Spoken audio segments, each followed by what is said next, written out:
స్థానిక సంస్థల ఎన్నికలు దగ్గర పడుతున్న వేళ బీఆర్ఎస్లో కదలికలు మొదలయ్యాయి.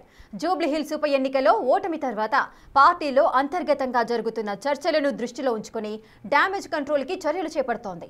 వచ్చే లోకల్ బాడీ ఎలక్షన్స్లో తమ సత్తా చూపించేందుకు సన్నద్ధమవుతోంది భారత రాష్ట్ర సమితి. మరి గులాబీ పార్టీ స్కెచ్లు వర్కౌట్ అవుతాయా?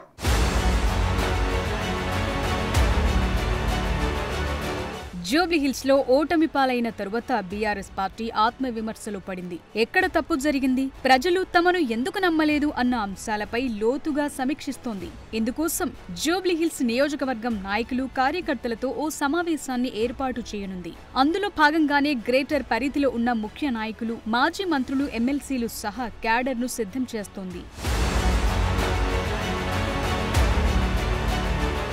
డిసెంబర్ నెలలోగా స్థానిక సంస్థల ఎన్నికలు కంప్లీట్ చేయాలని ప్రభుత్వం నిర్ణయించింది. అయితే బీఆర్ఎస్ పార్టీ మాత్రం ఎలాగైనా స్థానిక సంస్థల ఎన్నికల్లో నిలదొక్కుకోవాలని, తిరిగి పుంజుకోవాలని ప్రణాళికలు రచిస్తోంది. కానీ అందుకు తగ్గ కార్యాచరణ మాత్రం మొదలుపెట్టలేదు. పార్టీకి గ్రామ స్థాయి నుంచి కమిటీలు లేకపోవటం, నాయకుల్లో సమన్వయ లోపం ఇవన్నీ బీఆర్ఎస్ కి అడ్డంకిగా మారాయి. గతంలో 10 ఏళ్లు అధికారంలో ఉన్న బీఆర్ఎస్ తమ ప్రభుత్వం ఉన్నప్పుడు స్థానిక సంస్థల ఎన్నికల్లో అనేక స్థానాల్లో సత్తా చూపించింది. కానీ ఇప్పుడు రానున్న లోకల్ బాడీ ఎలక్షన్స్ లో కారు జోరు చూపిస్తుందా లేక డీల పడిపోతుందా అని గులాబీ వర్గాల్లో చర్చ నడుస్తోంది. గతంలో 2 సార్లు అధికారంలో ఉన్నప్పుడు బీఆర్ఎస్ కు పార్టీ అధినేత కేసీఆర్ దిశానిర్దేశం చేశారు. కానీ కొద్ది రోజులుగా ఆయన అనారోగ్య పరిస్థితుల దృష్ట్యా క్రియాశీల రాజకీయాలకు దూరంగా ఉంటున్నారు.